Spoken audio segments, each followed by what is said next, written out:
Oke, baik. Bismillahirrahmanirrahim. Assalamualaikum warahmatullahi wabarakatuh. Selamat pagi semuanya, rekan-rekan. Waalaikumsalam warahmatullahi wabarakatuh. warahmatullahi wabarakatuh. Pagi, Pak. Oke, masih sehat sampai hari ini? Alhamdulillah, sehat, Pak. Praktikum sudah mulai luring ya. Jadi Ya, Pak. mungkin beberapa teman-teman sudah ada yang ke kampus. Nah, silahkan tuh kalau lagi kelas teori yang daring seperti ini, manfaatin aja internet kampus gitu ya. Yang penting jaga protokol kesehatan, toh kalian juga bisa menyebar di mana-mana ya. Jadi ada di gedung lama, gedung dago gitu ya, atau gedung baru seperti itu. Jadi teman-teman bisa di mana aja ngaksesnya gitu ya. Kalau memanfaatkan silahkan gitu. Ini internet udah jarang ada yang pakai seperti itu. Oke, kita masuk ke materi kedua. Kemarin kita sudah belajar membedakan antara apa itu RPL 1 dan apa itu RPL 2. Lalu kita sudah paham bahwa yang akan kita lakukan sekarang adalah membangun public software tapi menggunakan pendekatan Object Oriented Analysis and Design atau kita kenal dengan OOAD. Kalau teman-teman mungkin sudah belajar OOP ya, Object Oriented Programming di semester kemarin. Kalian pakai Java, lalu kalian bisa merasakan bedanya ngoding dengan cara prosedural, lalu ngoding dengan cara object oriented itu kan beda ya, rasanya seperti itu.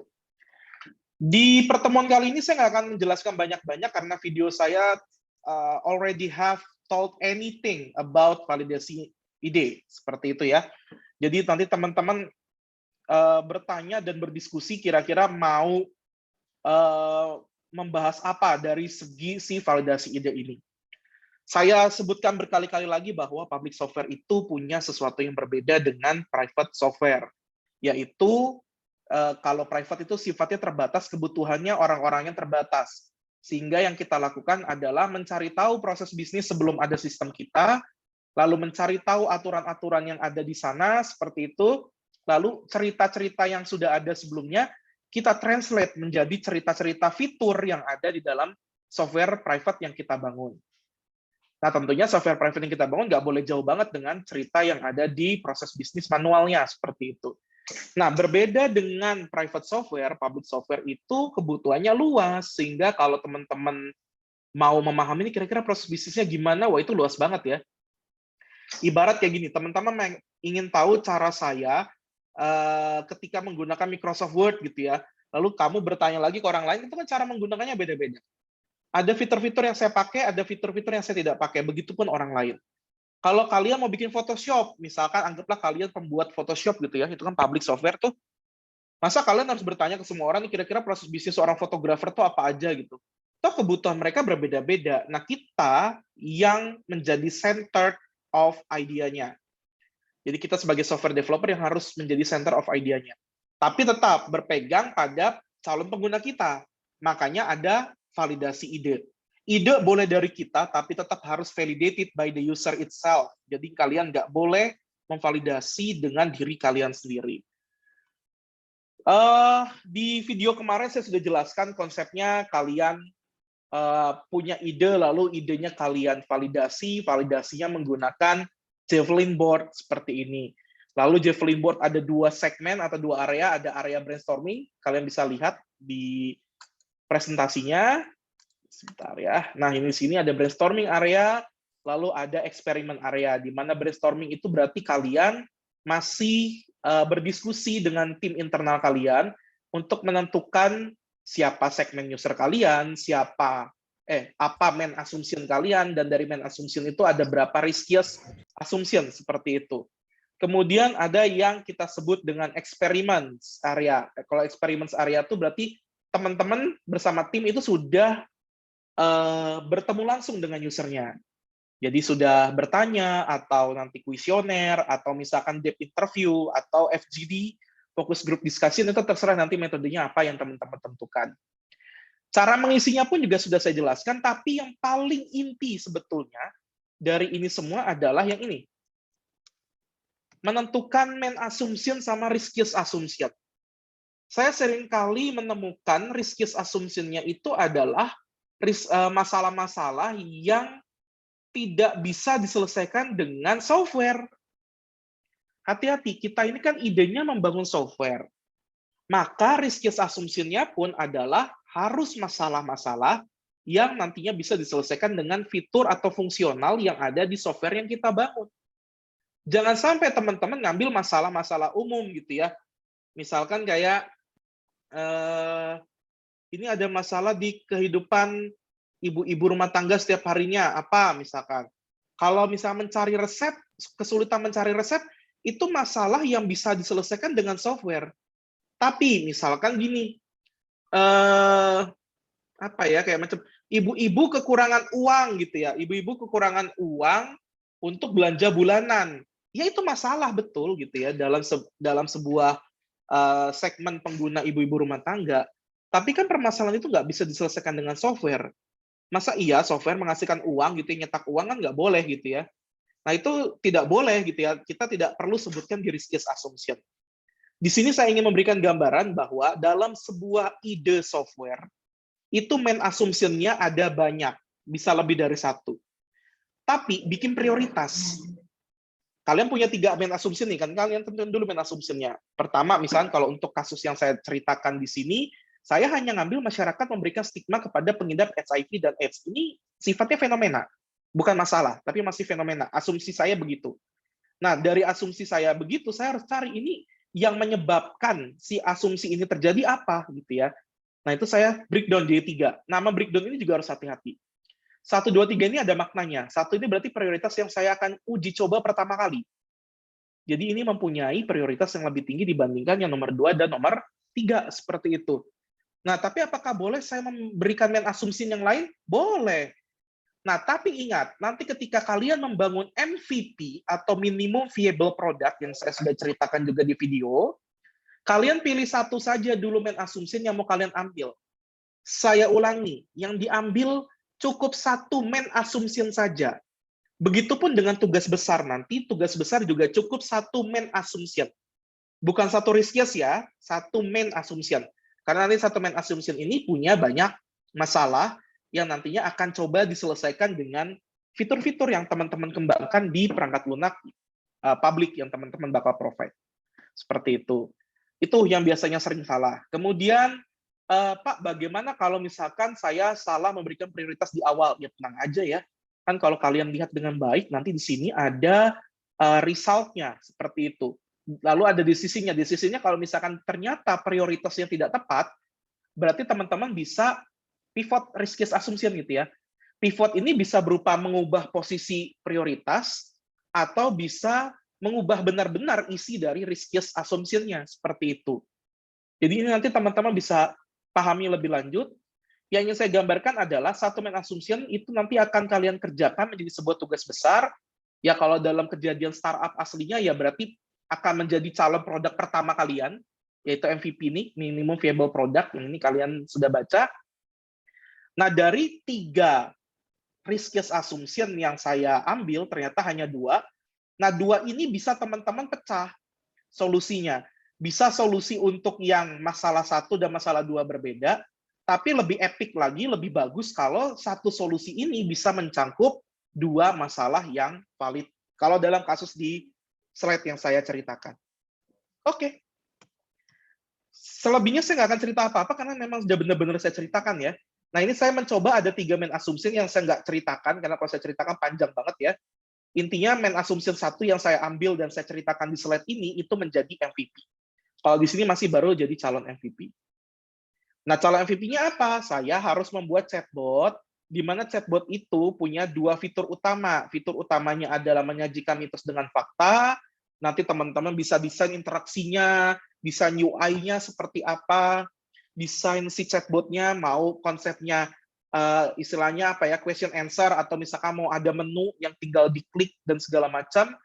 Nah itu mah nanti ya, itu kalau kita mendesain solusinya, nanti itu masih lama. Ini kan masih tahap rekayasa kebutuhan. Kemudian selain chatbotnya bisa menyajikan mitos dengan fakta, dia juga punya fitur untuk diskusi seputar HIV and AIDS, seperti itu. Itu ini gambaran sederhana yang saya nggak perlu cerita lagi ke Anda dengan konsep yang berlebihan. Oke, sekarang kita diskusi saja. Silakan aktifkan kamera.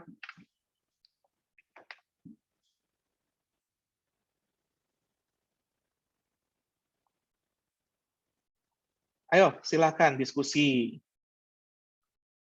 Kan tugas besarnya sudah saya buka ya, jadi kalian sudah bisa baca-baca, kira-kira mau bikin apa kan sudah mulai kebayang. Nah, boleh didasarkan pertanyaannya pada tugas besar. Misalkan, Pak, saya mau ngambil begini, benar nggak kira-kira main assumption dan riskiest assumption-nya, seperti itu.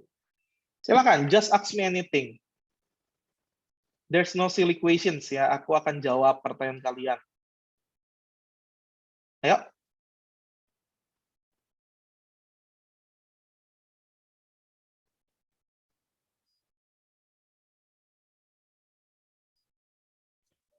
Izin bertanya, Pak. Boleh dong, silakan. Pak, untuk di Javelin Board-nya kan karena ini aplikasi publik ya, Pak. Untuk customer-nya itu kita yang memilih berdasarkan dari kitanya atau itu random, Pak? Ya harus dari kaliannya sebagai software developer-nya. Jadi kalian harus bisa menentukan dulu siapa calon sasaran kalian. Makanya gini, kalau teman-teman baca baik-baik atau nonton video saya baik-baik, bahwa ide public software itu memang dari kita sebagai software developer, betul ya? Tapi kan ide itu berangkatnya dari fenomena yang timbul di masyarakat ataupun kehidupan kita sehari-hari. Ataupun juga dari empati teman-teman terhadap masalah yang ada di lingkungan teman-teman. Kan berarti kalau kita sudah melihat ada masalah di lingkungan teman-teman, ada dong segmennya. Benar nggak? Benar. Ada dong calon penggunanya kalian. Hati-hati, ini baru calon pengguna ya. It doesn't mean itu akan jadi user kalian di akhir gitu ya. Tapi memang ini calon pengguna kalian gitu. Yang istilahnya bisa kalian tanya apakah benar apa yang kalian rasain itu sama dengan yang mereka rasakan.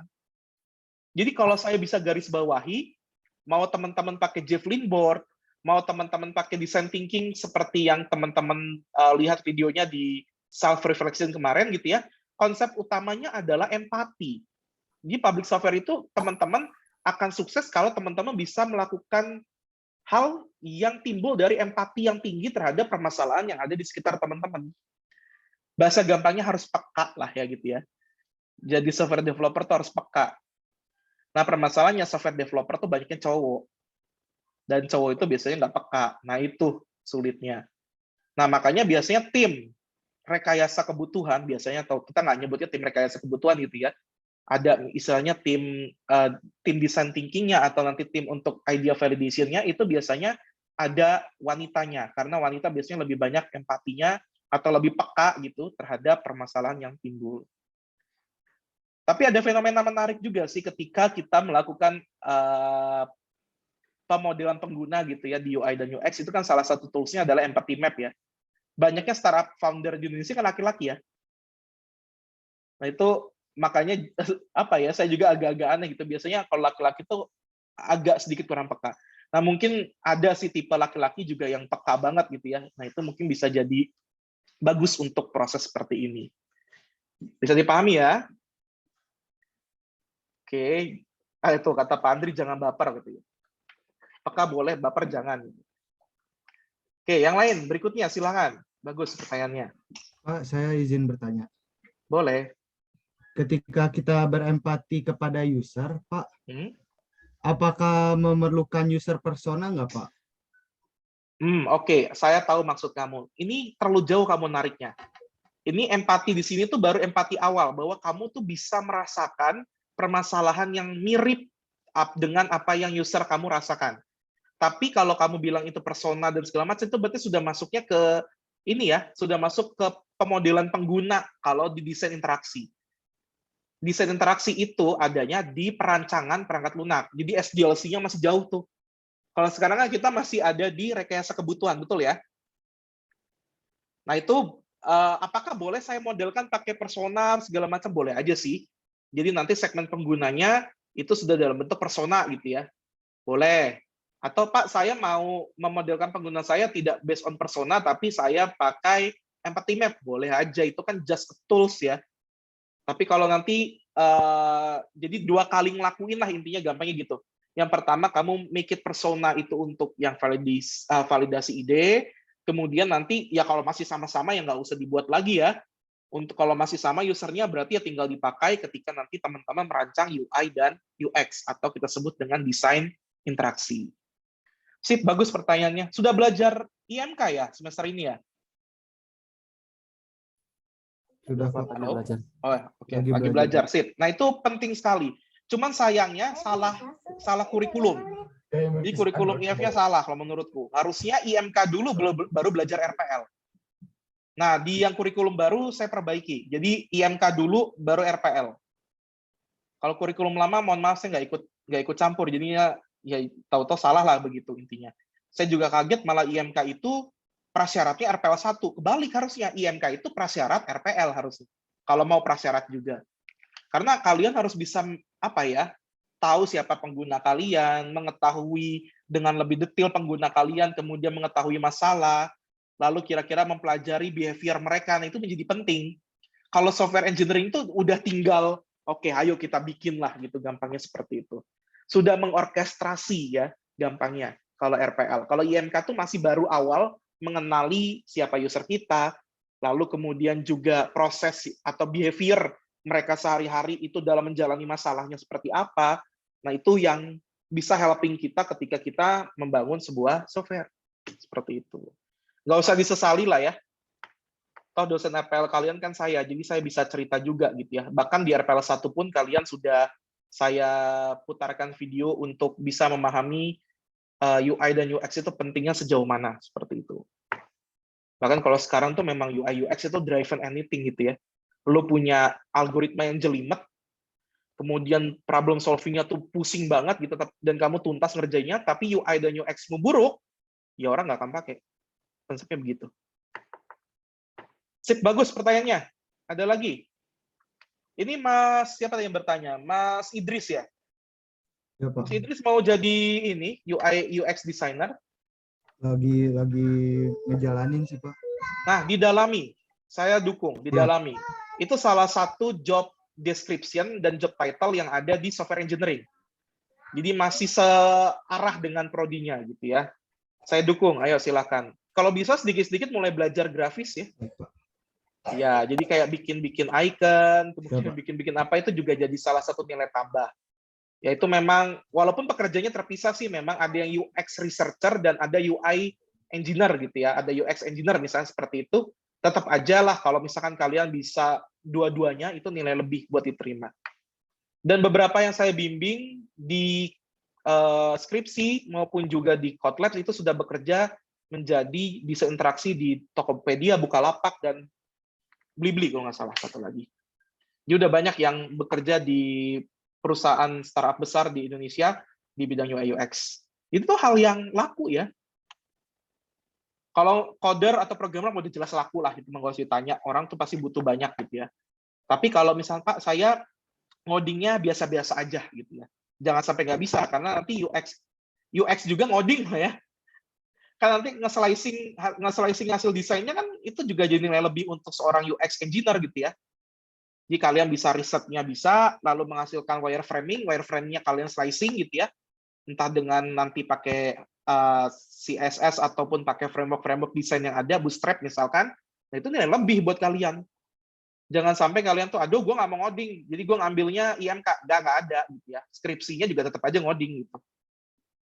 Tuh, tapi bagus, saya dukung. Mas Idris, diteruskan Mas. Tapi serius ya belajarnya ya. Sekalian aja ambil buat skripsi. Jadi nggak belajar banyak hal gitu loh. 3 semester ke depan tuh fokus untuk belajar itu gitu. Nanti kalau udah lulus, kerasa banget itu bergunanya. Nah, itu yang saya ceritakan ke teman-teman. Semester 5, teman-teman harus udah punya fokus di mana. Udahlah, lupakan belajar semua hal.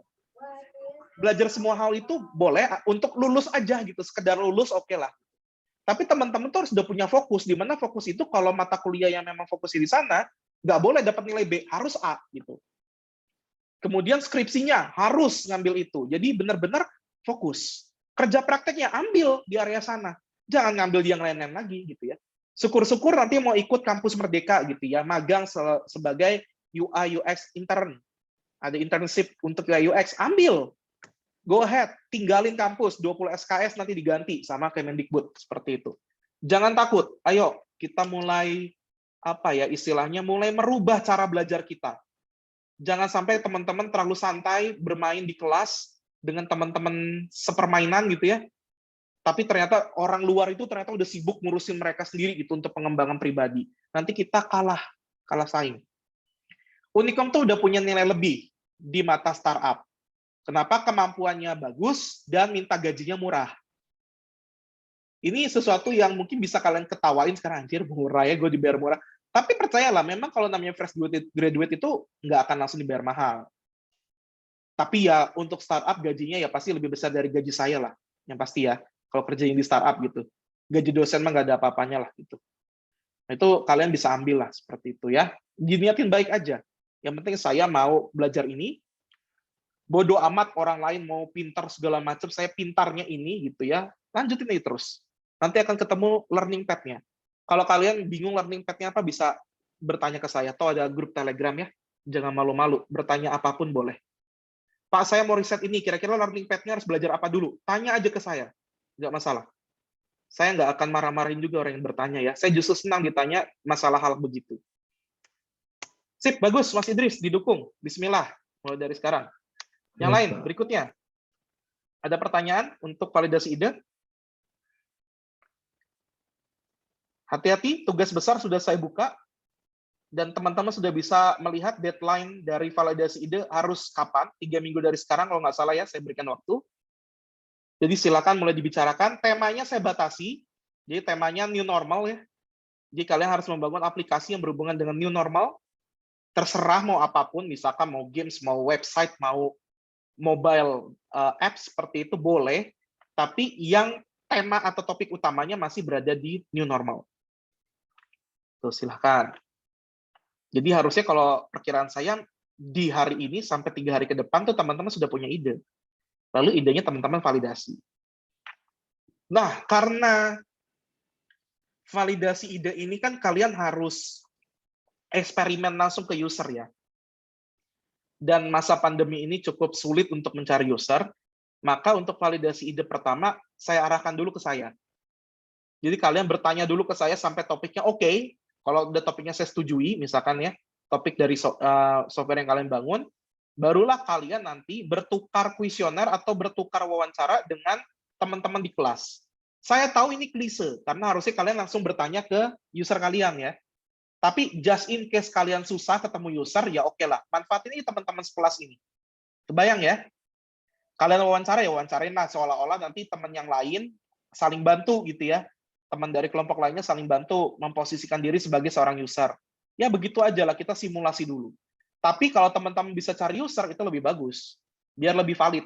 Nanti dapat masalahnya seperti apa. Paham ya? Jadi validasi pertama harus lewat saya dulu, saya setujui, baru kalian boleh mulai memvalidasi ide menggunakan Javelin Board. Oke, ada pertanyaan lagi? Yang mau didiskusikan, silakan. Apakah yang saya sampaikan melalui video maupun juga hari ini sudah bisa ditangkap dengan jelas? Sudah, Pak. Sudah, Pak. Yang lain gimana? Tolong raise hand dong. Kalau yang sudah paham. Ada di bawah reaction ya.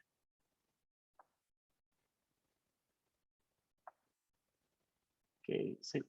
Oke. Oke, good. Sudah. Berarti selesai karena nggak ada diskusi lagi. Ya silakan nanti materi untuk minggu ketiga saya sudah buka. Kita mulai masuk ke pemodelan. Jadi materi mah tidak nunggu kalian beres dulu validasi ide ya. Jadi kalian validasi idenya berjalan paralel dengan si materi. Minggu depan kita sudah belajar use case untuk tahap pertama. Jadi teman-teman akan melihat bedanya antara use case dengan DFD. Lalu ada software juga, software tools yang nantinya teman-teman harus install untuk nanti bisa menggambar UML. Jadi diagram UML itu ada tools khususnya namanya Star UML. Teman-teman wajib pakai itu, tidak boleh pakai yang lain. Biar nanti gampang saya untuk menceritakan gimana cara pakainya. Oke, terima kasih banyak teman-teman sudah hadir. Mohon maaf, nanti ke depannya 7.30 aja ya, saya nggak usah ngomong lagi ya. Karena saya harus ada waktu dulu untuk ke kantor. Jam kerja saya sebenarnya jam 8 gitu ya. Cuma karena ada ngajar aja, oke lah jam 7.30 saya nyampe kantor gitu, baru saya buka untuk mengajar. Sip, terima kasih banyak teman-teman. Assalamualaikum warahmatullahi wabarakatuh, sehat selalu. Waalaikumsalam Waalaikumsalam.